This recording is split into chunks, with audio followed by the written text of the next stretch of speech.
gitondo cyo kuri iki cyumweru abanyarwanda bamagana ifatwa rya Liyetona General Karenzi Karake bari bakomeje imyigaragambyo yatangiye kuwa gatatu imbere y'ambasade y'Ubwongereza mu Rwanda.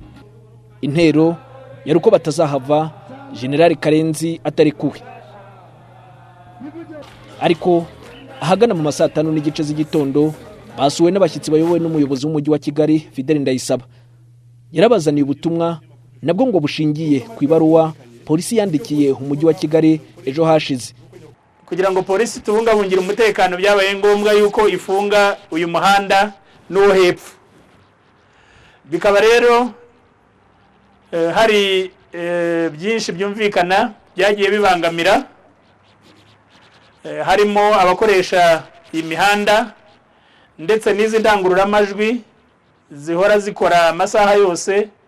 Urabona turi imbere ya hoteli mpuzamahanga, inyuma hariya hari abaturage bahatuye nabo badushyigikiye, turi hamwe nabo, ariko batugaragarije yuko bikomeje igihe kirekire bibabangamira cyane. Mu binyemerere ibikorwa byo kwigaragambya mwituze byaberaga hano kuri ambasade, kubera izo mpamvu maze kubabwira, tube tubicumbikiye aha.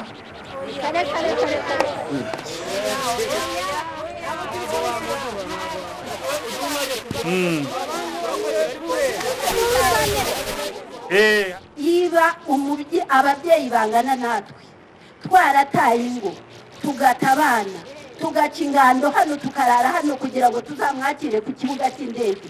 Ubu ngubu meya duhaye cyizere ki ko Karake saa 7 arabageze hano ngo tumusange Kanombe.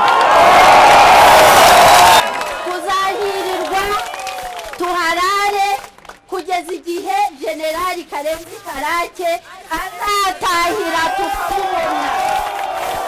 Kugira ngo tubereka yuko twanze agasuzuguro kabo, nyakuba mu cyubahiro cyane nabasabaga ko mwatwihanganira tukakomeza tukaguma ahangaha kugira ngo umuyobozi wacu agaruke, tuva ahangaha tujya kumwacha ku kibuga cy'indege, tuzengurukane muri uyu mujyi.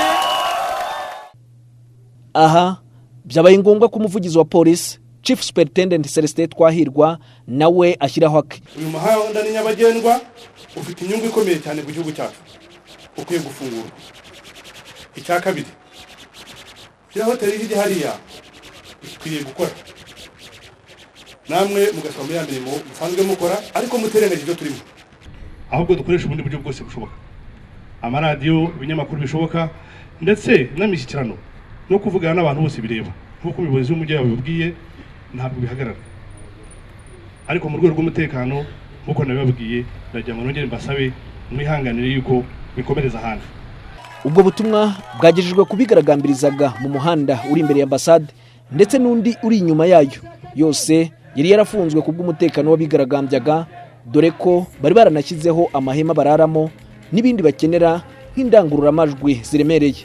Nyuma y'ibiganiro n'ubuyobozi bw'umujyi wa Kigali ndetse na polisi y'u Rwanda, abari bamaze iminsi igera kuri 5 bigaragambya imbere y'ambasade y'Ubwongereza bemeye kuhava, ariko ni nyuma yo kwizezwa ko ijwi ryabo ryumviswe, ndetse bakaba kandi n'igihe babishakira bashobora kongera kwaka uruhusa bakongera kwigaragambya bamagana Ubwongereza, bavuga ko bwagiriye agasuzuguro u Rwanda.